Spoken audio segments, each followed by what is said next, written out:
Balaji exam study में आपका स्वागत है। आज आपके लिए मनोविज्ञान के 20 सिलेक्टेड क्वेश्चन लिए गए हैं जो कि TAT, UP TAT, super TAT के लिए बहुत उत्तरदायी हैं। तो पहला क्वेश्चन है, संज्ञान किस बुद्धि के सिद्धांत का हिस्सा है? जो संज्ञान है वो किस बुद्धि के सिद्धांत का हिस्सा है? तो वो है गिलफोर्ड का सिद्धांत। अगला क्वेश्चन है, 8 वर्ष के सुधीर की मानसिक आयु 10 वर्ष है, उसकी बुद्धि लब्धि कितनी है?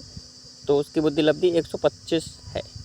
अगला क्वेश्चन है, संवेग का कौन सा सिद्धांत इस विचार को मानता है कि संवेगात्मक अनुभव संवेगात्मक व्यवहार पर आधारित है? तो मैं बताऊं फ्रेंड, जो है जेम्स लैंग सिद्धांत। अगला क्वेश्चन है, किसी इच्छा या आवश्यकता में रुकावट पड़ने पर उससे उत्पन्न होने वाला संवेगिक तनाव कहलाता है? द्वंद्व कहलाता है, कुंठा कहलाता है, चिंता कहलाता है, तनाव। तो कहीं कहते हैं कुंठा के साथ चला जाएगा राइट आंसर। किसके साथ? कुंठा के साथ चला जाएगा right answer. B right answer हो जाएगा। अगला क्वेश्चन है, कोहलबर्ग का सिद्धांत निम्न में से किस विकास से संबंधित है? जो कोहलबर्ग का सिद्धांत है वो निम्न में से किससे संबंधित है? तो कहते हैं कहीं नैतिक विकास से संबंधित है।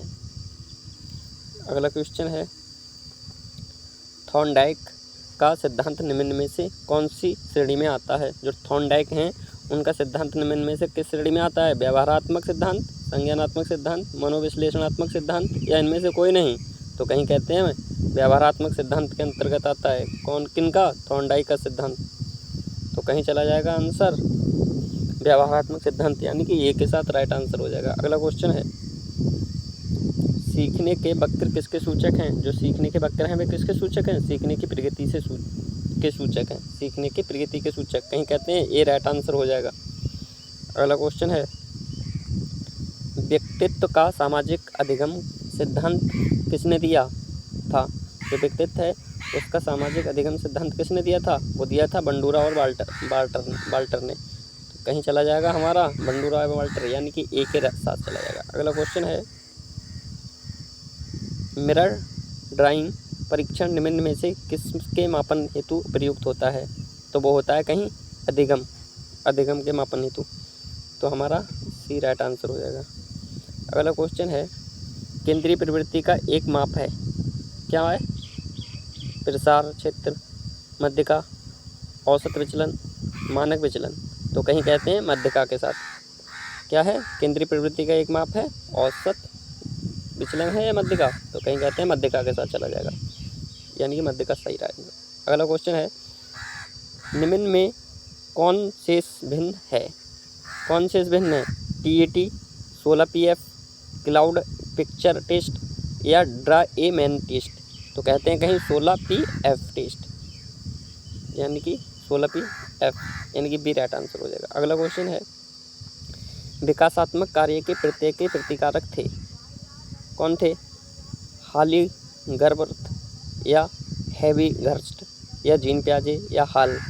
तो कह सकते हैं कहीं हैवी घर्स्ट इसके सही आंसर थे, यानी कि बी राइट आंसर हो जाएगा इसका, बी राइट। अगला क्वेश्चन है, सृजनशीलता की पहचान हेतु किसने सृजनात्मक चिंतन परीक्षण का निर्माण किया? मेरी फील्ड, टोरेंस, कोल एवं ब्रूस केंट? तो कह सकते हैं कहीं टोरेंस। इन्होंने क्या किया था? जो सृजनशीलता की पहचान हेतु किसने सृजन, तो ये टोरेंस ने किया था, यानी कि बी राइट आंसर हो जाएगा। अगला क्वेश्चन है,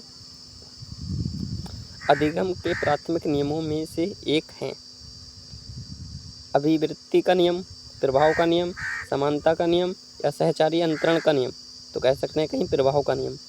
अधिगम के प्राथमिक नियमों से क्या है संबंधित? वो है प्रभाव का नियम।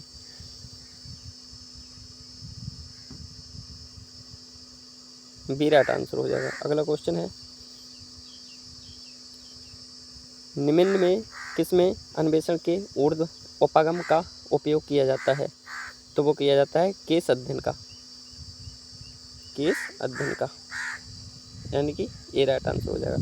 और मैं बताऊंगी फ्रेंड कि आपने अभी तक हमारे चैनल को लाइक और सब्सक्राइब नहीं किया है तो लाइक और सब्सक्राइब कर लें और बेल आइकन को जरूर प्रेस कर लें ताकि छोटी छोटी वीडियो की नोटिफिकेशन समय से पूर्व मिलती रहे। अगला क्वेश्चन है, जब व्यक्ति का एक परिस्थिति का अधिगम दूसरी परिस्थिति में उसके सीखने तथा निष्पादन को प्रभावित करता है तो उसे कहते हैं, क्या कहते हैं? चिंतन, स्मृति, अधिगम अंतरण या बौद्धिक विकास, तो कहीं कहते हैं अधिगम अंतरण। तो यानी कि हमारा अधिगम अंतरण सी राइट आंसर हो जाएगा। अगला क्वेश्चन है, जी बालस के अनुसार सृजनात्मक चिंतन का प्रथम चरण होता है। क्या होता है? प्रथम चरण होता है, वो होता है उपक्रम, यानी कि डी राइट आंसर हो जाएगा, उपक्रम। अगला क्वेश्चन है,